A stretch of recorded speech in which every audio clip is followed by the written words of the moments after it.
بسم الله الرحمن الرحيم السلام عليكم ورحمة الله وبركاته كسودو هذا معك عالم تكنولوجي انستيتيوت اللي قبرتو علمي اي سي تي يا اكاونتينج يا لغة انجليش كا اكو بحال لغة الصومالي الا ابو حاشر دل السعودية انا جو شافي احمد علي waxaan soo barnaamijkeeni computer accounting waxaan soo accounting gaar ahaan chapterkiisii koowaad ee loo yaqaanay accounting in action 2 oo chapterada ugu qaalisan kamid ahaa chapterskani insha Allah chapterkaasi problems kana u dambeeya aynu xalin doono insha Allah problems ka dhigno chapter 2 ayaynu insha Allah bilaaban doonaa hadii alla ka dhigo kan wax noqon doona 10 sideetanaad hadii alla ka dhigo insha Allah عشرة ستوديو waxaan ku xalin doonaa problems kan casharada hore waxaan ka soo aragnay financial statement runtii ma inaan arag cash statement ma arag bookna waa ku yaala runtii sida loo diyaariyo aad bay ku kan tahay ardaygu markuu beginner yahay accounting baranayo accounting ka ma barto ardaygu ama cash statement-gaasi aad buu khalkhaliyaa ardayga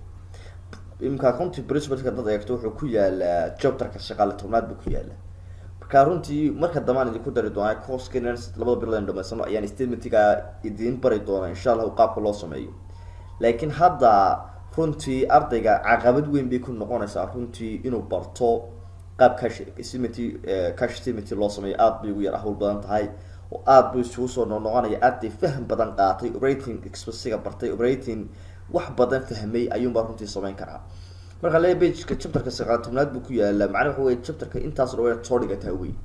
marka runtii challenge bay noqotay marka ma doonayna ardaydan aad u mashquulno waxaan doonaynaa runtii in ardayda u soo koobno waxay fahmi karayaan aanu dhigno marka sidaba dad sharciga accounting-kuna habka accounting-ku iyo book u yaalan waxayeen in ka la dhigto chapter-ka 9aad lagu dhigto bismillah marka waxaan bilaaban doonaa insha Allah problems-keena bilaaban doonaa waxaan halkan qoray sida aragtaan assets liabilities oo norisiga inoo qoran saddexdii qaybood saddexdii element ee guud uu ka koobnaa waxa halkan inoo sii qoran oo aad aragtaan halka malaha waxaan ka tagay noris equity baan ka tagaan filayaa barta aan ka soo gelino right click baan leeyahay insert baan leeyahay waxaan leenahay noris equity undis capital la wada arkaysa marka qaar good weeyaan waa account assets-ka account-da hoos yimaadee problems ku arki doono liability-ga account-da hoos yimaada undis equity-ga account-da hoos yimaada account-da runtii badan ka mid ah kuma cusba oo cash waa soo garanaysaan account receivable waa soo aragteen office supply waa soo aragteen equipment waa soo aragteen waxaad ku cusub aan oran note payable marka note payable iyo account payable wada deen weeyaan account payable waa soo taqaanaa oo lacagta dadku inagu leeyihiin meel ku ururinaa lacagta creditors-ku inagu leeyihiin meel ku ururinaa note payable waxay lacagta marka la waqtiyeeyo ee waqti loo qabto qofkaas inuu ku keeno imiko kale bangiyada haddaad amaah ka qaadato bangiyada amaahdoodu maasha Allah laguma keenay laakiin time bay ku siinayaan inaad ku keento lacagta 28 bishaad keenaysa waa 28 bisha kuma dhaafi karto macnaheedu marka lagu dhaho xilliga keen laakiin account payable waa soo qaadanaa qof marba in yarba doon ka qaadanaya marba in baad bixinaysaa soo account payable laakiin lacagtii marka la cayimo xilliga ay baxayso xilliga lacagta ku soo xariirto marka la cayibo ayaa note payable loo yaqaan awdu sugu soo aragnay revenue soo aragnay expense soo aragnay draw soo aragnay ama withdraw soo aragnay marka problems kan xalino Romana Castro waa shakhsi magacii opening wuxuu furay veterinary business buu furay oo magaalada ku yaala halkan aan soo yar Turkiyo wuxuu ku sheegayaa on August kowdeedii uu markaa furay meherada wuxuu leeyahay 31 August markii la gaaray wuxuu diyaariyay balance sheet sidoo ku tusay balance sheet buu diyaariyay balance sheet wanaga soo diray statement of balance sheet wanaga soo diyaarinay wuxuu maray cash waxa maray 9,000 account receivable-kiisu wuxuu maray 1,700 supplies-ku wuxuu maray 600 equipment-ku wuxuu maray 6,000 account payable-ku wuxuu maray 3,600 noris capital-ku wuxuu maray 13,700 during the September August bay taasi ahayd marka during September the following transaction will be occurred a transaction occurred dhacdooyinkan dhacay September intayna dhacdooyinkan dhacay ashiyada horta waxa loo yaqaanaa waa beginning balance ayaa loo yaqaanaa ashiyada marka bishinta xisaabta la soo xidhiidhna bish xiga loo soo gudbo ashiyada waxa loo yaqaanaa beginning balance opening balance wada arkaysa iyadoo la dhaho beginning balance waa balance lagu bilaabayo inta aan dhacdooyinka aan diiwaan gelin baa lagu bilaabaya dadii wuxuu dhacdooyinkan dhacay bid waxaynu bixinay 2,900 cash una combable ayaynu bixinay collect waxay noo soo ururmay 1,300 oo of account receivable ay noo soo ururmay lacag baynu ka helay macaamiishii bay lacag dib inooga ayaynu ka helay amaahii baynu soo urursanay. waxaynu soo iibsanay office document baynu soo iibsanay, markaa intaana waa bixinay. intaas inta kalena waxaa lanagu sameynaya maxay 800 waa bixinay, intaas soo ku joogaa. inta kalena waxaa lanagu diiwaangelinaya on account wadeen baa laga dhigayaa. in revenue dakhli baynu helay intaasa, which kaas oo 2500 aynu helay. inta kalena waxaa lagu October baa inta kale la helayaa, ama waa macaamiisha account receiver bay geli doonaa. withdrawal baa dhacay oo hantidii loo baxay 1100 oo cash oo si gaar ah shaqo isticmaalay. waxaanu bixinay salary iyo rent baynu bixinay iyo advertising kharashaad baxay meheradii markii doona si loo diiwaan gelinayo. incredit inta baad maqlaysaa waana soo noqon doonaa insha Allah. incredit waa la galay inta badan kharashaadka loo adeegsan. incredit waa la galay, waa kharashaad la galay. utility expense baa la galay for the month. utility waa taqaana waleerkii biyaha internet la isku dhahaa. receive waxaynu helay 10,000 oo from the capital bank money borrowed on the note payable. meheradii baa lagu daray maxay receive waxaynu helay oo deyna ayaynu ku daray markaa meheradii. lacagtaas inuu soo amaahanay wanaagga doona si loo diiwaan geliyaa. inta markaad soo fahamtay instruction habkan raacaysa, inta markaad soo samayso wuxuu ku leeyahay hadaba prepare intaydaan sameyn laftarkeeda opening balance kama gelin ama beginning balance kama gelinay. prepare waxaad diyaarsay table for analysis of the September transaction beginning with the August 31 balance. wuxuu ku sheegayaa dhacdooyinkan September dhacay. horta beginning-ka waad ku bilaabaysaa, qaybta waad ku bilaabaysaa. dabeedna adoo column headed-ka isticmaalta ku ama column-yada isticmaalta cash account receivable, supplies, equipment, not payable, account payable, capital waa inta hadda isticmaalaan waa degree hadda waan si sameeyay waa revenue expenses waa intii maan si qortay uu yiri isticmaal. kabarkoodu waxa sameeyay habkii tableau form-ka. tableau form ma taqaanaan? habkii tableau form waa kan waa naga soo aragnay arday waa habkii tableau form habkan loo qoraya marka sidaas la doonay in loo diyaariyo tableau form waa habka ta soo diyaariyo marka diyaariso number b muxuu yiri b waxaad diyaarisaa income statement diyaari, dabeedna waxaad kaloo diyaarisaa awareness statement diyaari, dabeedna balance diyaari. saddexdii statement aynu soo dhiganay saddexda waan diyaarin doonaa. marka idinkana dee bar baan idin dhaafaya anna bar baan sameynaya bay ana bilaabi doona runtii oo waxaan marka hore ku diiwaan gelin doonaa horta beginning balance gelin doonaa. xisaabta August bay gelin doonaa, September waan iman doonaa markaa. oo tableau form horon dhigay habkaas loo yaqaan tableau form. habka way ku taala chapter kale way ku qoran tahay habka loo yaqaan tableau form sa loo diyaariyo layout-kiisa ku yaala. ka horta waxa leeyahay cash waa 9,000 oo buura account receiver kuna waa 1,700. halkan lagu diiwaan geli cash ta tag waa 9,000 account receiver kuna 1,700. maadaama lacag ku diiwaan gelinayno halka waxaynu sameeynaa inaan calaamadan isticmaalo kumada calaamadan runtii isticmaal doonaa. waka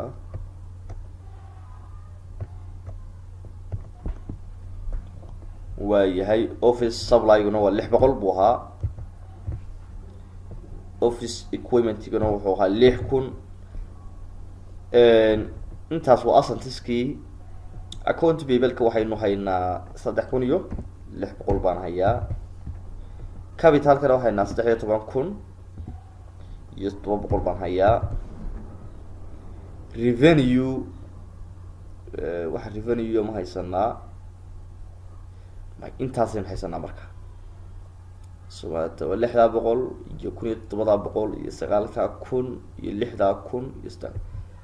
inta markaan haysano waa inay isleekaada ayaa laasima. inta markaan soo haylad garayno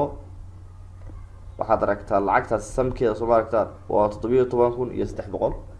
intaana sano haylad garaynaa waa 17,300 soo aragtaa way isleegihiin halka hoose way isleegihiin markaa. waa inay isleekaadaan. beginning balances ku waa inay isleekaadaan. beginning balance iska sii wadi mayso oo kuwa kale u gudbeen hadaan isleekaan. marka dhacdooyinkii hadaba September dhacay ayaynu gelin doonaa inagoo date kana qaadan doonaa. ereygan balance waxaan u qoray balance baan ku baagnay halka inuu kan balance yahay baynu cadeynaysaa. wixii dabana time-kan ku dari doonaa koobaad way dhacday, labaad way dhacday, saddexaad bay dhacday. marka badhna waa ka tagi doonaa, badhna anaa ka shaqeyn doonaa insha Allah. waxa la yiraahdaa bayd waxaa la bixiyay 2900 oo cash oo account payable lacag laynagu lahaa ayaynu bixinaa marka halkee saabeynta waxaad ogaataa marka tableau formka loo qorayo ama de sideedaba accountiga marna ama waxay noqotaa laba positive ama laba negative ama positive negative sideeda u qor marka imko kale 2900 buu cash account receiver account payable ayaynu bixinay marka halkay saabeynaysaa horta cashina waa yaraad soo maaha marka waxay noqotaa bisha kowdida bay dhacday tan dhacdani ka waxay leedahay minus 1000 iyo waxaanu bixinay 2900 baan bixiyay halkee kala sameynaa bracketka wuxuu yaqaanaa bracket haduu ku daro minus buu yaqaanaa account payable ka ma iyadoo negative geeyay ama iyadoo positive dama iyaduna way yaraantay ilaa maadaama aan iska bixinay account payable ka waa yaraanay ka waxay leedahay minus 2900 dhacdaas mid weyn leena marka wel waxa filatay in aad isla fahanay collected waxay noo soo ururay 1300 of account receivable lacagtii macaamiisha aynu ku lahayn ayaa inoo soo urtay 1300 wel halkan hoose ku duwan gelin doonaa ka hooseysa waxa leeyahay 1300 baa inoo soo ururay waa positive iyadu way inagu darsamay doontaa afwan waa yaraanaysa iyadu waayo accountkaas uu yaraanaya 1300 cash inagu darsamay doontaa waynu helay 1300 cash teen iyadu positive u geysan doonaa 1300 waka baan ka baabinay 0 baan ku dheeriyay 1300 waka ka account minus kana minus is positive kana positive is purchase additional office equipment way soo iibsanay oo wuxuu ku sheegayaa 2700 in yahay office-kaas waxaan iska bixinay maxay 800 ayaan iska bixinay inta kalena waxa loo tixgelinayaa maxay dadana soo jiidno intaas cash u bixinay inta kalena waxay gelaysaa balance on the account bay gelaysaa marka ka horta waxaan intigi doonaa qaybta office bay intigi doonaa equipment-iska ayaan ku dari doonaa equipment-iga waa zaid buu noqon doonaa positive buu noqon doonaa waa 2100 positive ku dari doonaa negative waxaan ka dhigi doonaa buying waxaynu bixinay 800 oo negative ah waa ka soo baxday khasnadeeni negative ay noqon tahay 800 well maxaa markaa noqon doonta labada marka la kala gooyo maxaa soo haraya labada marka waxa soo haray 1300 todobaadka 1300 loo waa maxay markaa 1300 loo waa account payable 1300 account payable loo sugeynaya 1300 ugu tagay waka soo maaragtaa 1300 oo account payable number 4 numberada waa ka tagaan u malaynaya afwan halka waxa leeyahay number 2 iyo number 3 iyo number 4 ka number 4 waxa leeyahay earned revenue waxaynu shaqaysanay earned waxa way xoogsanay dakhli iriga earned waa muhiim macnihiisa inuu faahno ka waxaynu xoogsanay oo shaqaysanay dakhli 2800 of which 2500 is received or cash inta kalena waa ama waxaynu qabsanay waa maxay waa 7600 dakhli ayna soo galay halka horta in ku qorno marka wadaynaas waxa 7800 oo dakhli oo positive na weeye marka way inta markaan sameynay waxaynu helay oo laynoo soo ururtay oo cashina ku dhacay 2500 halka iyadana ku qor waa positive iyaduna 2500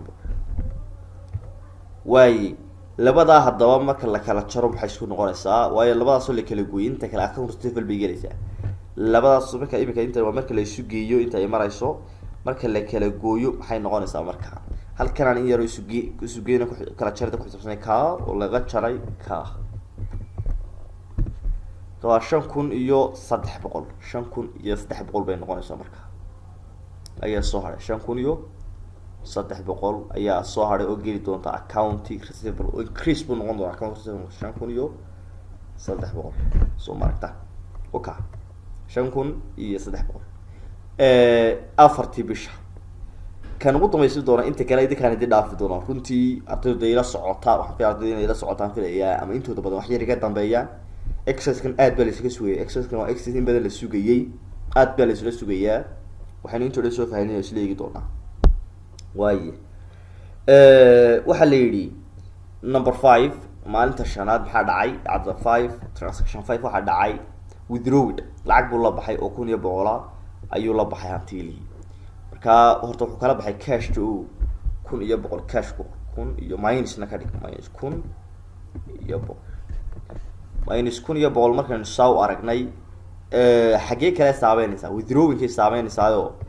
withdrawing ayay saameynaysaa waa isagana waa maxay waa 1,100 oo positive way isaga way kordhaysaa marka isaga waa ugu daraysaa okay positive waka shan dhacdaan ka shaqeeyay saasaan uga shaqeeyay waxaan filayay inaynu fahnay sida looga shaqeynayo marka waa dhacdooyinkeenii lixaad aan sii sharaxay paid salary waxaynu bixinay salary baynu bixinay mushaaraadka baynu bixinay 1,700 rent for September baynu iska bixinay kiradii oo 900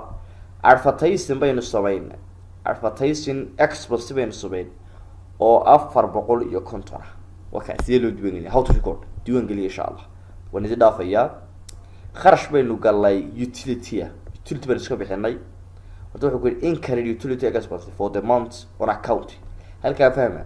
waxaynu galay utility baynu galay internet iyo biyo isticmaal laakiin maynaan bixina waa maxay on account deyn baynu noqonayaan marka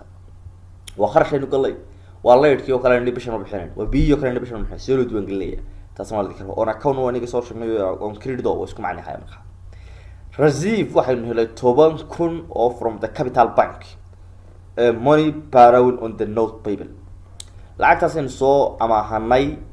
lacagta markaynu helay ee soo amaahanay lacagta waxa laynagu note payable lagu diiwaangeliyay marka lacagta note payable ku diiwaangelinaysan qaybta deynta halkee kale laakiin taamanaysa for you adeeg ku jirta meesha kale saameyntiida ku daraysaa oo lacag aynu soo amaahanay marka deyn ahaan qaasi gelaysaa meesha kale gelaysa ee ay saameynayso adaa laga raba marka inta markaan idin dhaafay waxaan idin dhaafay marka lixaad iyo 3 transaction quraan idin dhaafay marka saddexda dhamaysa tabular form ku ka dhigay marka tabular form waa saabu diyaarso sano kale u diyaarso si wado anu shan bar marinay hadda 6 markuu sidii sameeyso tabular form dhinaca soo kala inaga misleegi daadus leeka way khalkhal baa jira dhinacaas oo saasaynu dooranaa dhinaca muxuu halka marayaa 22,400 qaybtana saasaynu dooranaa tusaale ahaan iyadoo hadda waxay maraysaa 22,400 weeye marka way isleegtahay saa u wada insha Allah de casharadan waa la idin rabaa arday kasta inuu si gaarkiisa ugu soo shaqeeyo ama extra ka soo shaqeeyo oo okay excel ku fiican yahay ama intuu gacanta ka shaqeeyo cash book ka shaqeeyo labadaba way fiican marka runtii arday kasta waa laga rabaa inuu access ka soo shaqeeyo access kana wuxuu sheegaya wax waqti badan kaga galay access kana wax hawl yar ma aha runtii waa inaad waqti ku bixiso hadii la qadhigo waxay go'aaminaysaa wada socodka iyo inaynu wada socono ay go'aaminaysaa marka annaga ka go'aan qaadanay ardayga la socday ardayga la socon insha Allah marka access kan laga soo shaqeeyo waxaan soo diray casharkan maanta oo kale markaan soo daayo casharkan maanta waan ka rabaa ilaa caawad ka sugayaa arday kasta waqtigiisa soo shaqeeyo ilaa berito casharka inta laga gaadhay waan ka sugayaa arday la qadhigo insha Allah marka insha Allah waa laga soo shaqeeyo waad mahadsantihiin wassalaamu calaykum wa rahmatullahi wa barakatuh